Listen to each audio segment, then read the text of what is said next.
Hello বন্ধুরা, কেমন আছো? আশা করি ভালো আছো। আবারও নিয়ে চলে এলাম নতুন ভিডিও। ভালো লাগলে লাইক কমেন্ট করবেন। দেখতেই পাচ্ছি আমি এখানে কাতলা মাছ নিয়ে নিয়েছি। আর অবশ্য কাতলা মাছটাকে ভালো করে ধুয়ে নিয়ে এসেছি। অবশ্য দোকান থেকে কেটে নিয়ে এসেছিলাম মাছটা বড় ছিল। যাই হোক, আমি এখন ধুয়ে পেটে নিয়ে নিয়েছি। আমি কড়াই বসিয়েছি। কড়াইটা অলরেডি ভালো করে গরম করে নিতে হবে। কড়াইটা ভালো করে গরম করে নিয়েছি। এখন আমি কড়াইয়ের মধ্যে তেল দিয়ে দিয়েছি। তেলটা অবশ্য আমি অল্প দিয়েছি। আমাদের এমনিতে গ্যাসের প্রবলেম হয়ে যাচ্ছে, তো যার জন্য সবার পেটের সমস্যা হয়ে যাচ্ছে, ওর জন্য তেলটা অল্প দিয়েছি। যাই হোক, তেলটাকে ভালো করে গরম করে নিতে হবে। আমি এই তেলেই অবশ্য মাছ ভাজবো। অবশ্য আমি এরকম তেলে মাছ ভাজি না, কিন্তু পেটের সমস্যার জন্য যেতেই হোক এই তেলে মাছ ভাজতে হচ্ছে। আর মাছটাকে ভালো করে ভাজতে হবে। যাই হোক, কড়াইটা তার আগে গরম করে নিয়ে এবার এক এক করে মাছগুলো আমি খুন্তি দিয়ে ছেড়ে দেবো। মাছটাকে আমি লবণ হলুদ ভালো করে মাখিয়ে নিয়েছি। মাখিয়ে কিছুক্ষণের জন্য রেখে দিয়েছিলাম। এবার এটাকে এক এক করে মাছগুলো দিয়ে দিতে হবে। খুন্তিতে করে দিলে পরে কী হবে, গায়ে লাগার কোনো ভয় থাকবে না। আর হাত দিয়ে দিলে অনেকটা তেলটা ছিটিয়ে যাবে। যার জন্য আপনারা চেষ্টা করবেন খুন্তি দিয়ে দেওয়ার মাছটা। খুন্তি দিয়ে মাছটা দিলে পরে অসুবিধা হয় না, আর গায়ে তেলটাও ছিটায় যায় না। আর অস্ত করে কড়ার মধ্যেও দেওয়া যায়। আর অনেক সময় হাত দিয়ে দিলে পরে তেলটা অনেক সময় কড়া দিয়ে উঠে যায়, তখন গায়ে লাগার ভয় থাকে বেশি। এইভাবে মাছগুলো আমি সাজিয়ে দেবো। এক এক করে পুরো মাছটা আমি সাজিয়ে দিয়েছি, দেখতেই পাচ্ছি। এবার মাছটাকে আমি ভালো করে ভেজে নিতে হবে, লাল লাল করে। অবশ্য কাতলা মাছের ঝাল হবে, তো যার জন্য ভালো করে লাল করে ভেজে নিতে হবে। এবার মাছটাকে আমি ভালো করে ভেজে নিয়ে লাল লাল করে আমি একবার দেখে নেবো যে পেঁয়াজ মাছটা হয়ে গেছে কি না। এবার মাছটা দেখছি এখনও হয়নি। এবার আমি খুন্তি দিয়ে এপাশ ওপাশ করে করে দিয়ে তারপর আমি ন্যাকড়া দিয়ে কড়াইটা ধুয়ে আমি তেলটাকে ঘুরিয়ে দেবো। তেল কিন্তু আছে, অবশ্য ভাববেন না যে একদম অল্প তেল দিয়েছি। তেল দিয়েছি, খারাপ দিইনি, কিন্তু যা হোক মাছটাকে ঘুরিয়ে দিয়েছি। এবার আমি খুন্তি দিয়ে উঠিয়ে দেখবো মাছটা হয়ে গেছে কিনা। মাছটা হয়ে গেছে অলরেডি। এবার আমি এক এক করে মাছগুলো পুরোটাই তুলে দেবো, দেখতেই পাচ্ছে। অবশ্যই সবসময় দেখবে কড়াইটা যত গরম করবে ততই মাছটা দ্রুত ভাজা হয়ে যাবে, আর মাছগুলো কড়ার মধ্যে লাগবে না। আর অতিরিক্ত গরম করতে যাবে না, যাতে তেল দিলেই ধরে যায় সেরকম করবে না। যাতে দেখবে যাতে তেল দিলেই মাছটা না লাগে, সেরকমভাবে কড়াইটা গরম করবে। কড়াই গরম করলে পরে মাছটা লাগে না, কড়াইও পড়ে না, অসুবিধা হয় না, মাছটা দ্রুত ভাজা হয়ে যায়। যাই হোক, এইভাবে এক এক করে মাছগুলো আমি সবভাবেই উল্টে দিয়েছি। দেখতেই পাচ্ছি আমার মাছগুলো কত সুন্দর লাল লালভাবে ভাজা হয়ে গেছে অলরেডি।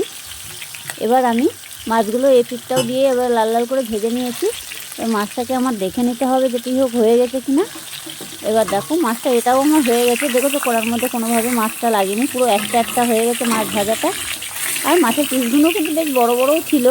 দেখে মনে হচ্ছে যে এরকম ছোটো ছোটো, কিন্তু ছোটো ছোটো না, মাছের পিসগুলো বেশ বড় বড়। কাতলা মাছ অবশ্য, আমাদের বাড়ির লোক অবশ্যই কাতলা মাছ নিয়ে এসেছিলো। এবার যে মাথা দুটো আছে, মাথা দুটো এবার আমি ভালো করে ভেজে নেব। মাথা দুটো অবশ্যই মাছের মধ্যে দেবো না, যেটি হোক মাথা দুটো দিয়ে আমি একটা সবজি রান্না করব, সেই কারণে যাই হোক মাথাগুলো আমি ভেজে নেব। অর্ধেকটা মাথা বড় আছে, তার জন্য আবার ভেঙে কেটে আবার দুখালি করে নেওয়া হয়েছিল। এবার মাথাগুলো ভালো করে ভেজে নিতে হবে। ভেজে নিয়ে আমি যেটি হোক অন্য সবজিতে দেবো, যখন তখন আমি ছোটো করে দিয়ে দিতে হবে। যাই হোক, মাথাটা পরে হবে, আগে যেটা বলছি মাথাগুলো আমার ভাজা হয়ে যায়। অলরেডি দেখতেই পাচ্ছি আমার মাথা একটু ভাজা হয়ে গেছে, মাছের মাথাটা। এবার এটা পুরোটা ভেজে মাছটাকে আমি তুলে নেব। আমি অল্প তেলেই কিন্তু ভেজে নিলাম, দেখতেই পাচ্ছ মাছটা কিন্তু ভালোভাবেই ভাজা হয়ে গেল। অন্য সময় কী বলো তো, আমরা একটু বেশি তেলটাই দেওয়া হয়, আর অনেক সময় পেটের প্রবলেম হচ্ছে, তো যার জন্য একটু তেলটা কম দেওয়া হয়েছে। আপনারা তাহলে দিতে পারো, অসুবিধা নেই। পেটের যদি সমস্যা না থাকে তাহলে তেল দিতে পারো, অসুবিধা নেই। অনেক সময় দেখতে পাচ্ছ যে পেটের সমস্যা হচ্ছে, তাহলে তো তেলটা কম দেওয়াটাই ভালো সব সময়।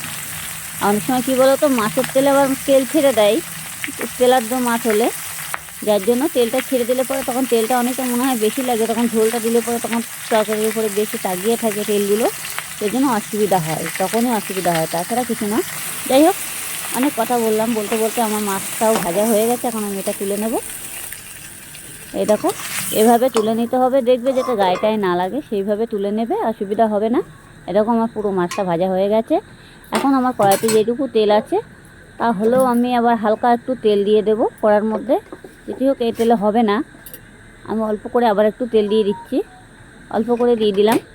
যেটি হোক এটা মাছের ঝাল হবে তো, যার জন্য অল্প করে দিয়ে দিয়েছি। এবার আমি একটু ফোড়ন দেব। তেলের ভিতরে কি ফোড়ন দিচ্ছি সেটাও আমি দেখিয়ে দিচ্ছি। এই দেখো জিরে ফোড়ন দিয়েছি, অবশ্যই জিরে ফোড়ন দিতে হবে। আর যদি জিরে ফোড়ন না থাকে পাঁচফোড়ন দিতে পারো, কোনো অসুবিধা নেই। আমি একটু রসুন কুচি দিলাম, ও 2-3 কোয়া রসুন কুচি করে দিয়েছি, আর একটু আদা। রসুন আর আদাটাকে ভালো করে ভেজে নিতে হবে। এভাবে একটু লাল লাল করে ভেজে নিতে হবে, যাতে কাঁচা গন্ধ ভাবটা যাতে না থাকে, সেইভাবে ভেজে নিতে হবে। এবার আমি পেঁয়াজ কেটে রেখেছিলাম, পেঁয়াজগুলো দিয়ে দিচ্ছি। এই যে পেঁয়াজগুলো দিয়ে দিলাম, পেঁয়াজগুলোও করে ভেজে নেবো এভাবে। আপনারা চাইলে এর মধ্যে মশলাগুলোও দিতে পারো, অসুবিধা নেই। আমি তো সবসময় মানে তেলের মধ্যে মশলাটা দিয়ে দেই। তেলের মধ্যে মশলাটা দিলে কি হবে, মানে মশলার যে কাঁচা গন্ধ ভাবটা সেটা থাকে না, আর ওটা ভাজা ভাজা হয়ে যায়, আর খেতেও তরকারির টেস্টটা অন্যরকম লাগে, খেতেও ভালো লাগে। যাই হোক, আমি এখন লবণ দিয়ে দিচ্ছি। লবণটা সেই বুঝে দেবেন।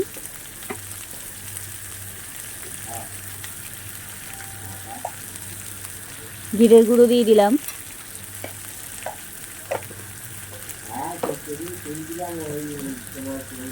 এবার আমি হলুদ গুঁড়ো দেব। এই যে হলুদটা দিয়ে দিলাম। হলুদটা একটু দেখে শুনে দেবেন, যেটি হোক ঝোলের ভিতরে অনেক সময় হলুদের গন্ধ ভাবটা চলে আসে, সেরকম বেশি দেবেন না, একটু বুঝে শুনে দেবেন সবসময়। একটু লঙ্কার গুঁড়ো হালকাভাবে দিলাম। লঙ্কার গুঁড়ো দিলেও দিতে পারো, না দিলেও না দিতে পারো, কোনো অসুবিধে নেই। এবার আমি মশলাটাকে ভালো করে ভেজে নেব, একদম পুরো লাল লাল হয়ে যাবে ভাজা। দেখেছো, তেলের মধ্যে সবসময় মশলাটা দেওয়াটা খুবই দরকার। অনেক সময় কাঁচা যে গন্ধ ভাবটা সেটা থাকে না, অনেক সময় পেট খারাপের সম্ভাবনা থাকে না। তেলের মধ্যে মশলা দিয়ে ভাজলে পরে সেই তরকারি টেস্টি হয়, আর খেতেও স্বাদই হয় বেশি। আপনারা ঘরে বসে এই রেসিপি একবার করে দেখুন, তাহলে বুঝতেই পারবে। অনেক সময় অনেকে কি করে বলো তো, যখন মানে সবজিগুলো দেয় তখন কাঁচা মশলাগুলো দিয়ে অনেক সময় কষাই করে। যাই হোক, আমি এখন টমেটো আর লঙ্কা কেটে রেখেছিলাম, সেটা আমি দিয়ে দিয়েছি। দিয়ে এটাকে এখন ভালো করে নাড়াচাড়া দিতে হবে। হালকা একটু চিনি দেবো আমি, কোনো রকম হালকা করে। এই দেখো চিনিটা দিয়েছি, যেটি হোক তরকারির যে খার ভাবটা থাকে না, সেটা খাসটা আর লাগবে না। সব তরকারি, সবজি তো অবশ্যই চিনি না দিলে খাওয়া যায় না, যে কোনো তরকারিতে হালকা করে একটু চিনি দিতে হয়। এবার আমি একটু হালকা গরম মশলা দিয়ে দিলাম। এই যে হালকা করে গরম মশলা দিয়ে দিলাম। এবার এটাকে ভালো করে ভেজে নিতে হবে। অলরেডি দেখতেই পাচ্ছ একদম পুরো ভাজা ভাজা হয়ে গেছে, আর একদম পুরো মানে দেখে পুরো মনে হচ্ছে একদম পুরো মাখা মাখা টাইপের হয়ে গেছে। যাই হোক, এটাকে ভালো করে ভেজে নিতে হবে, আর মানে পুরো যেন পুড়ে না যায় সেটা খেয়াল রাখতে হবে একটু।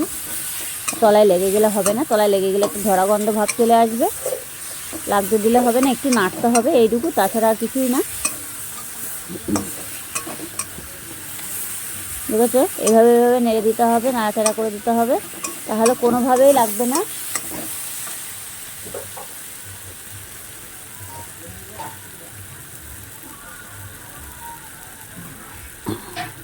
এবার আমি জল দেবো। আপনারা যেমন ঝোল রাখবেন তেমন দিতে পারবেন, কোনো অসুবিধা নেই। যেটি হোক, আমি এখন জলটা দিয়ে দিচ্ছি। আমি একটু মানে বেশি ঝোল রাখবো না আবার। বেশ, আমার জল দেওয়া হয়ে গেল। এবার আমি তার ঝোলটাকে ভালো করে একটু নেড়ে চেড়ে দেবো। ঝোলটাকে ভালো করে নাড়াচাড়া দেওয়া হয়ে গেল।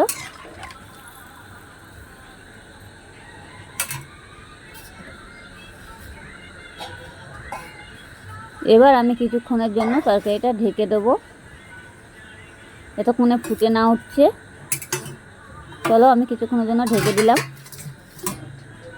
আবার কিছুক্ষণ পরে আমি ফিরে আসছি।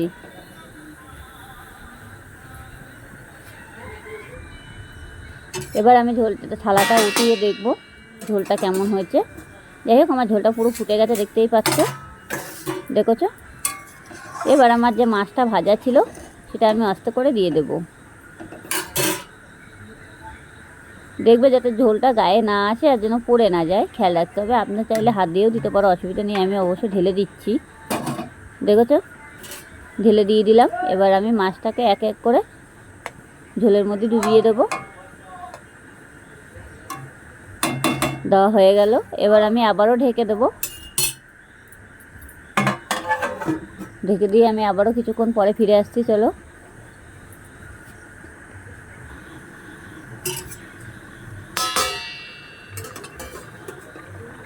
যে দেখেছো আমার ঝোলের তরকারিটা কিন্তু অলরেডি হয়েও গেছে।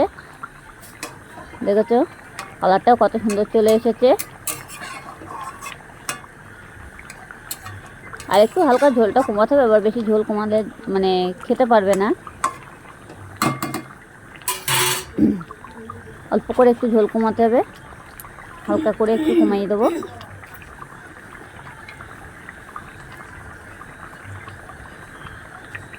একটু ভাজা মশলা ছিল, সেটা আমি দিয়ে দিলাম। আপনারা চাইলে দিতে পারো, না চাইলে না দিতে পারো, অসুবিধে নেই। এটা হচ্ছে মরিচ গুঁড়ো, গোলমরিচের গুঁড়ো, সেটা ভেজে রেখেছিলাম, সেটা দিয়ে দিলাম। সবসময় তরকারির মধ্যে গোলমরিচের গুঁড়ো দিলে পরে তরকারির টেস্টই আলাদা হয়। যাই হোক, আমি আবার কিছুক্ষণের জন্য আবার একটু ঢেকে দেবো, যাতে গোলমরিচের গন্ধটা ঝোলের মধ্যে বসে যায়।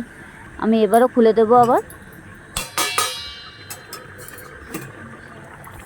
খোলা হয়ে গেল, দেখেছো।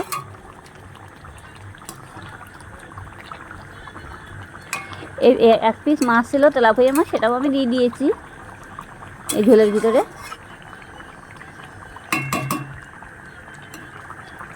আমি লবণটা চেখে দেখবো যে হয়েছে কি না। না, লবণটা ঠিক আছে, আমার লবণ দেওয়ার কোনো দরকার নেই। এবার আমার তরকারিটা অলরেডি হয়ে গেছে। আমি এখন গ্যাসটাকে বন্ধ করে দিলাম, একটা পাত্রের মধ্যে ঢেলে নিয়েছি। এরকম ভালো লাগলে লাইক কমেন্ট করতে ভুলবে না, কেমন।